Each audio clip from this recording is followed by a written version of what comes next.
I'm going to discuss the question of whether exposure to the electromagnetic field from cell towers is a health risk or whether it isn't, whether it's safe. I want to be clear about what I mean by a health risk.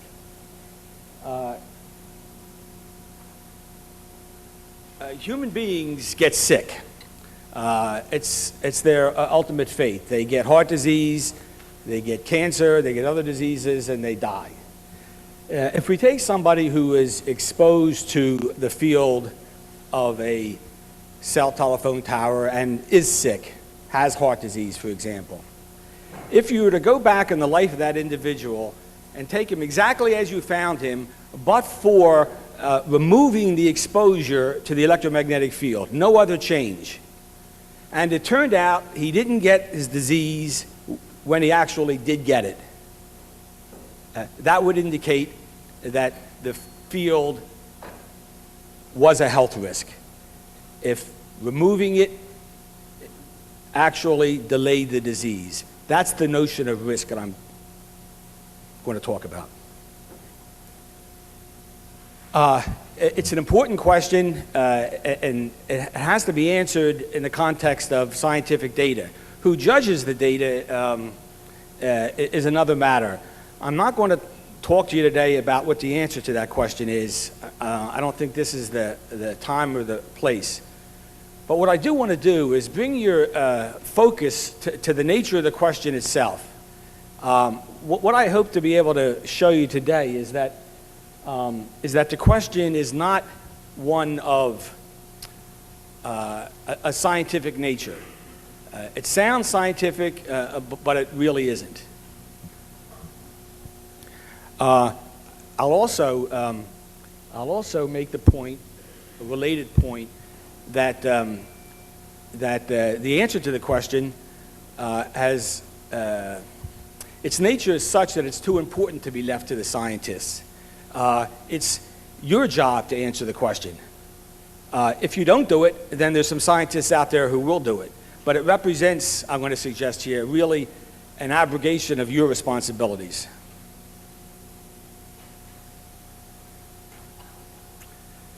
Let's suppose for a moment that there really was a scientific answer, contrary to my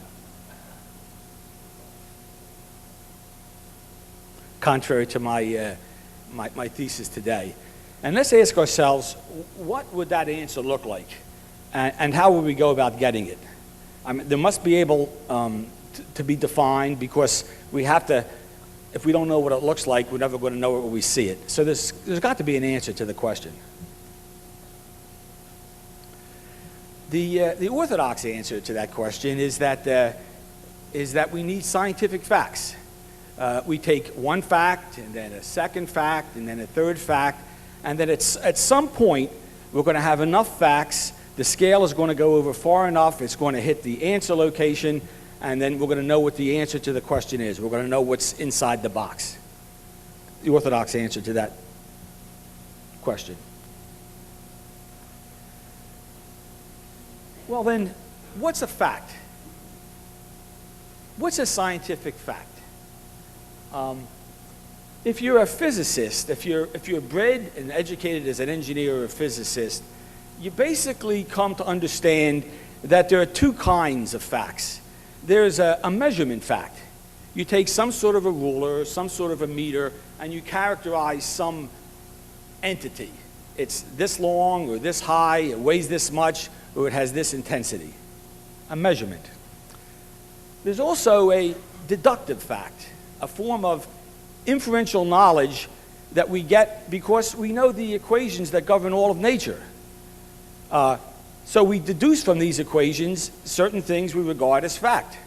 And deductions admit of no compromise. They are what they are.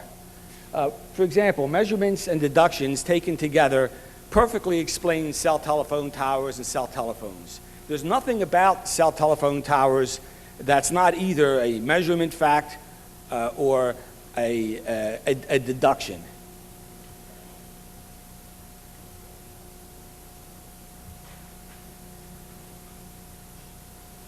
It is the case, however, that, that within this way of approaching the world, measurements and deductions, there are no facts at all that are pertinent to the question that I posed originally. Is it safe or is it a health risk? There are no deductive facts. It's not possible to go out into the world and make a measurement and say, look, this measurement shows safety or this measurement shows risk. All a measurement will show is a number. It won't do your thinking for you. We have no equations that we can answer the question by. We can't reason from a known mathematical equation. It's just not possible to make any statement essentially at all in biology, much less with regard to the question of cell telephone towers. So put another way, the reasoning modality of the physicist is just unavailing.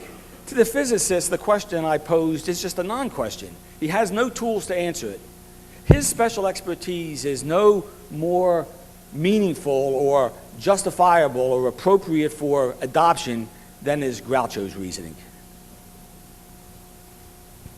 What's in the box if it's not a deductive fact or a measurement? There's another kind of fact that we use to make decisions, and this kind of fact comes from the classical, typical, ordinary reasoning process that takes place in medicine and biology. For want of a better word, I'll call it abduction. We have abductive facts. Now, abductive facts are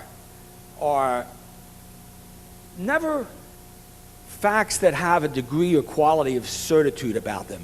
The classic word used to indicate an abductive fact in the scientific literature is suggests.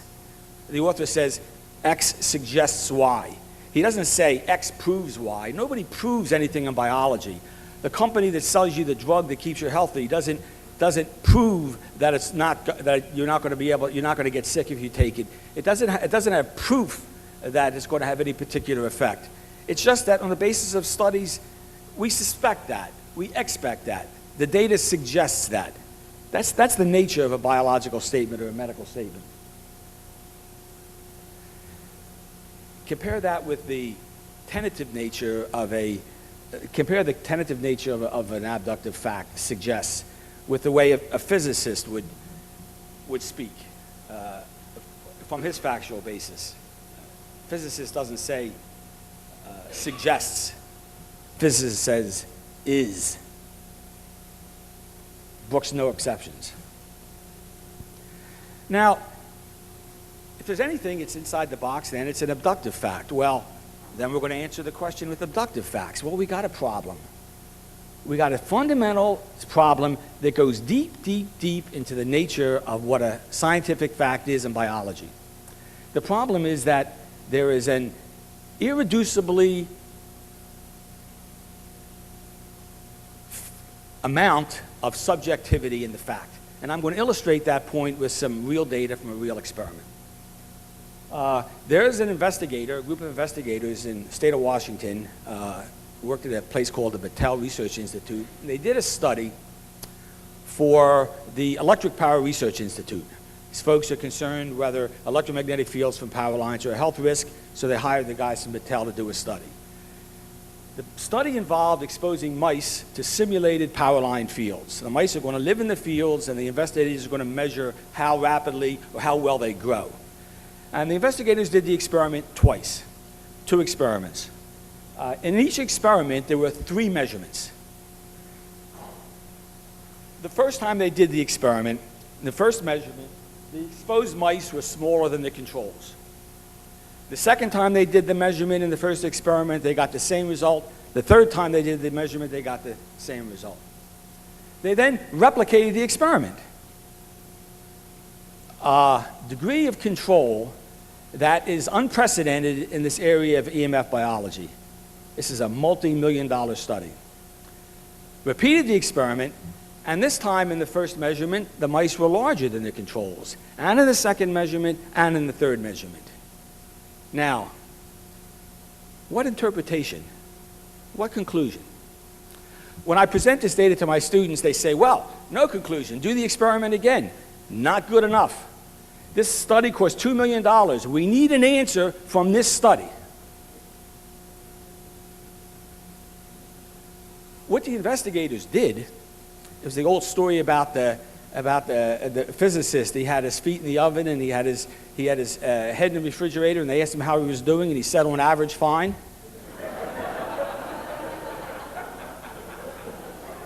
That was the approach they used to interpret the data.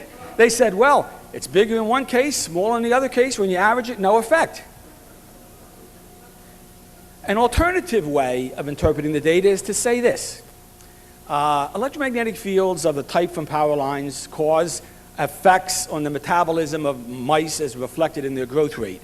Sometimes it increases the growth rate, sometimes it decreases it relative to a control. Obviously, there's an uncontrolled factor. We've got to identify the factor if we want to spend the money, but the bottom line is there's an effect due to the field. That's my view. But I have no more scientific claim for my interpretation than the guys from Battelle do for theirs. The Electric Power Research Institute likes Battelle's interpretation. I think it stinks. The Battelle guys think mine is no good, and neither one of us can prove or disprove the other. So the point here is there's an irreducible, fundamental, subjective component in what the data means. It's not the numbers. We know exactly what the numbers are. The mice in one group are X, Y, and Z, and the other group A, B, and C. It's the implications with regard to the conclusions of this study that are debatable. And you can see then the further level of uncertainty that comes about when you start saying, well, if you take one point of view, you have no evidence whatsoever that similarly exposed human beings are at risk. If you take another view, you reach quite the contrary implication. Now, you can understand if at this deep level, within one study, there's a subjective component, why it is entirely understandable when somebody is looking at a whole class of these studies, there's going to be disagreement. This disagreement is not ontologically real. It's not out there. It's not something that's part of nature. It's in our minds.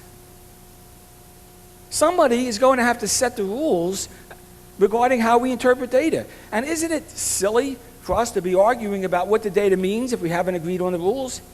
And ladies and gentlemen, the fact is we have not agreed on the rules, ever, any place.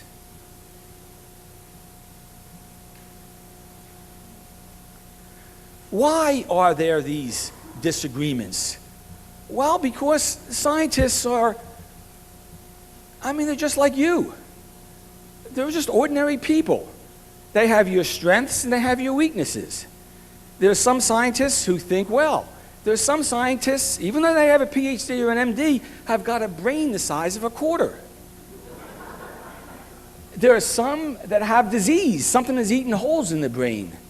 There are other guys who can't see anything except through how much money is to be made, depending on what they say.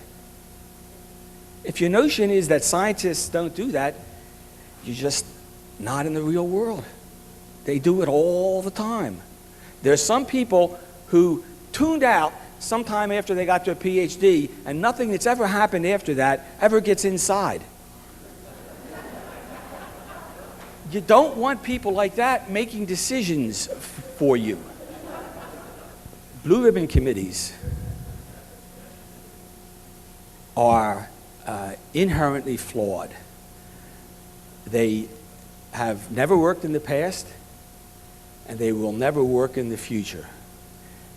The reason is, when you want a blue ribbon committee, you can say anything, and it's considered not kosher to criticize or argue with the guy next to you. The guy next to you may say something outlandish, and the sociology of a blue ribbon committee is such that you don't want to stand out, you don't want to make a fool of yourself, you don't want to be contentious, so everybody sort of gets to the middle ground. There is no link between what a blue ribbon committee does and ultimate truth or the best judgment possible on the basis of evidence. There's only one way that kind of information comes about, and I'll mention it in a moment. It certainly doesn't come about via this non-adversarial process, via this consensus process. If you tell me who's going to be on a blue ribbon committee in the EMF area, low frequency or high frequency, I can tell you exactly what they're going to say, I can tell you exactly what evidence they're going to ignore, and I can predict how they're going to reason. All I have to know is who's on the committee. And every blue ribbon committee is like that. The fundamental point is you're not really interested in what they say. What you want to really know is why they're saying it. Why did you say this? Or what about that? That sort of stuff doesn't happen in blue ribbon committees. Let me make two additional points. I want to return to this point that Dr. Blackman mentioned about nonlinearity, and I want to give you a feel. I want to give you a feel for how this phenomenon very fundamentally is capable of explaining and rationalizing the notion that what seems like a relatively minor physical entity, a very weak field from a cell telephone tower, for example, how it can actually affect the way the body works. I'm not going to try to link it to disease. That's another question. I just want to link it to how the body works. And I want to give you a feel for this process. I'm not going to prove anything. I just want to put something in your gut about it. Let me have that again. What I tried to illustrate here is the notion of a linear system. By a linear system, I mean something that when you do a little bit to it, you get a little bit out. When you do a lot to it, you get a lot out. If you take the simple linear system like a bike and you pedal twice as fast, the bike goes twice as far. The systems men build are linear because only linear systems, well, the chief advantage, the overwhelmingly dominant advantage of a linear system is it's predictable. You know how it's going to happen. It happens the same way, it performs the same way every time. Absolutely every time. That's the beauty of a linear system. Now, not all linear systems are simple. Some are complex. Nothing simple about a cell telephone, but it's a linear device. It functions the same way, and it functions according to linear laws. The systems men build are usually linear because they're predictable. Sometimes we build nonlinear systems, but we do it for fun. It's cute. You can't predict, generally speaking. I'm not going to continue to say generally speaking because it's you just take that as a given regarding the points I'm making now, because I'm really at 20,000 feet trying to convey this notion to you. Nonlinear systems that men build are done for fun, but they're in this case, their actual device is the virtue. You never know what's going to happen. You can never know when a ball is going to come off and float away or what the shape is going to be. We don't build them for real. We don't really bank on them because we don't know what's going to happen.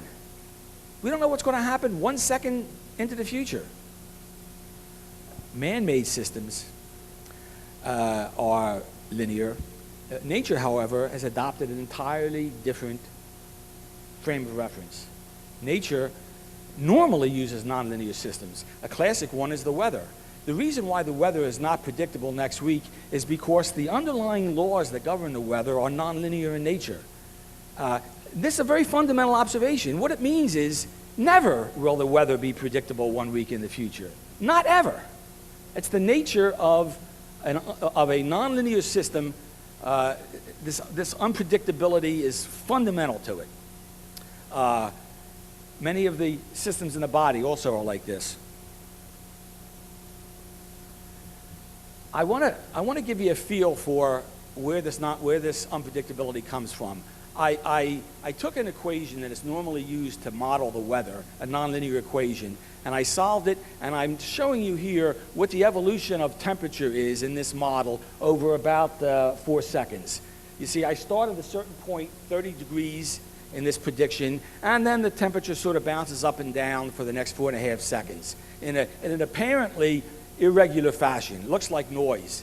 It's the opposite of noise. It is completely deterministic. It came from an equation. This is another time evolution of the same system, but I started it not at 30 degrees, but at 1/1,000,000th of a degree more than 30 degrees. Again, I get the same pattern. It bounces up and down. It looks irregular, but it's not. Let me superimpose the two on top of one another. And look what actually happened. Your eye couldn't see them separately. The two evolutions are actually contemporaneous for the first few seconds, and then the systems begin to diverge. So that, for example, if you ask the question, what is the temperature after 2.5 seconds? You'd say, well, they differ by about 3 degrees. They started from 1/1,000,000th of a degree different. 3 seconds down the road, this macroscopic, huge difference exists. That's a fundamental signature property of a nonlinear system. A very, very, very small input can have huge outputs, can cause huge changes. And although you can understand that it's going to cause a change, you don't know how much, and you don't know in what direction. It's just part of the nature of a nonlinear system. Well, so what? Well, suppose the human brain was, by the way, this, I've called it sensitivity to initial conditions. Another name for it is chaos, deterministic chaos. You'll see it talked about that way. This is a relatively recent development in scientific theory in the last 15 or 20 years. Also called the butterfly effect, after the observation that a butterfly flapping its wings in South America could affect the weather in North America. And according to this way of looking at things, it's entirely possible, because an infinitesimal change can have that macroscopic or that large-scale effect. So what? Well, suppose the brain is like this weather system. That is, suppose its underlying rules display this sensitivity to initial conditions, where a small change can cause the brain waves to be different. Why would you even think that's possible? Here's some evidence why we think it's possible. The top panel shows a section of human EEG. In the middle panel, I've taken 10 seconds, I've taken 60 seconds of 600 and I've expanded it. And then going from the second panel to the third panel, I've taken a small section and expanded it again. And if you sit back and you look at the geometry, just look at the pattern, you can see it looks the same at all 3 scales. This property is called fractal geometry, and it is a signature of underlying activity that has this property I'm talking about, sensitivity to initial conditions. So we have reason to suspect the brain is, in fact, a nonlinear system. Well, is there any reliable evidence that the brain is affected when it's exposed to cell telephone tower fields? Published right now? No. Will there be soon? Stay tuned. I want to make one final series of points about the legal issues that are raised by the points we're talking about today. The first is that the question of whether it's safe or not safe is, in ordinary common law approaches to questions of this kind, one in which the burden is on the proponent. As a zoning board member, as a citizen, under normal statutory and common law principles, you have no burden to show it's unsafe. The proponent of the device has a burden to show it is safe. There is no evidence today, I submit to you, that rationalizes that conclusion. And what normally happens before zoning boards is that they lose sight of the fact of who is supposed to prove what. And it's very easy for them to take onto themselves the burden of showing unsafety. Now, that gets complicated. If it's done properly, I think it can be done, but it's certainly nothing you want to fool around with when you don't have to. And you don't. And I don't think Section 704 of the Telecommunications Act changed that one bit. When you're looking at judgments, opinions about what is or is not a health risk, as banal as it may sound, look at the operative words that are being suggested to you and used to try to convince you that this or that is true. An operative word clearly might be clearly. It might be persuasive. It might be inconsistent. You have to ask yourself, what do these words mean? In no significant place in the literature today are any of these fundamentally operative words. I mean, these words determine whether you go this way or that way, and they're never defined. So where do we get the idea that we're talking about the same concept? It's fatuous to think we are. We aren't. I have been doing research in the bioelectromagnetics, biological effects of electromagnetic fields every day of my life, ever since I started graduate school, and it's 35 years. And it absolutely amazes me how some people will think that research that's performed by an industry is credible. It isn't. It doesn't deserve your consideration, except under one circumstance I'll talk about in a moment. And the reason it doesn't is because, unlike the rules I function under, I get an NIH grant, I have to tell the world exactly what I'm going to do with the money. It's your money. It came from your taxes. And then after I generate the data, the guys from the power companies or the cell phone companies have got a right to see every piece of data that I took. They've got a right to know what I plan to do. They've got a right to know what I got. There's no secrets whatsoever. It's the rules I function under. The guys on the other side function under the opposite set of rules. All you see is what comes out of the factory. And it bears no logical or necessary or scientific relationship to what went on inside the factory. The basic criteria needed to afford it credibility is missing. So if you believe it up front without a critical analysis, shame on you. Switching now, not from the data itself, but from the people who will go in front of you and interpret it for you. Again, subject to the proviso I'm going to mention in the next slide, it just makes no sense to believe what somebody says without knowing why he says it. Without being examined in such a way that you can understand where this supposed knowledge is coming from. It just seems like such common sense to me, but it's hardly the practice any place in legal and quasi-legal forums where these issues are argued. Well, how are we supposed to get to the bottom of? There's only one way to do it, and that's to hold the guy up who maintains this position or that position to serious scrutiny. Cross-examination is the fundamental truth-finding mechanism in our whole jurisprudence. If you haven't seen somebody with his feet held to the fire and you don't and have not had a chance to evaluate the performance he gives regarding his claimed knowledge, then it shocks me that anybody would accept what he claims to know as the truth. It's just really unwise.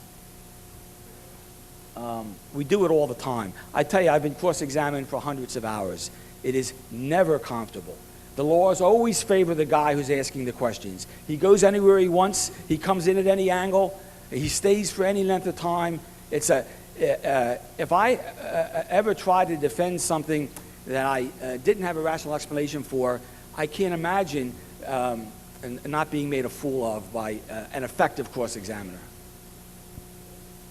The simple point here is that if you do not understand what the rules are before you go into a contest, deciding whether this is or is not a risk, if you haven't decided what is going to be the sort of stuff that leads me to conclude there is a risk, if you haven't set the procedural ground rules, you're wasting your time.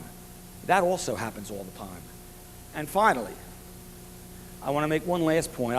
I don't want to be understood as advocating some massive government involvement. Quite the contrary. I think the government and governmental agencies, given the political rules that they function under, are just woefully unable to answer the questions that we're talking about here today.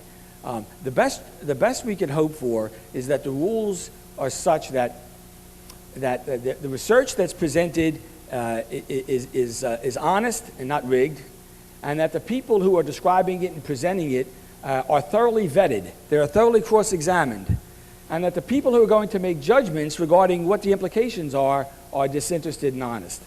That, in my judgment, is as good as it gets. Thanks very much.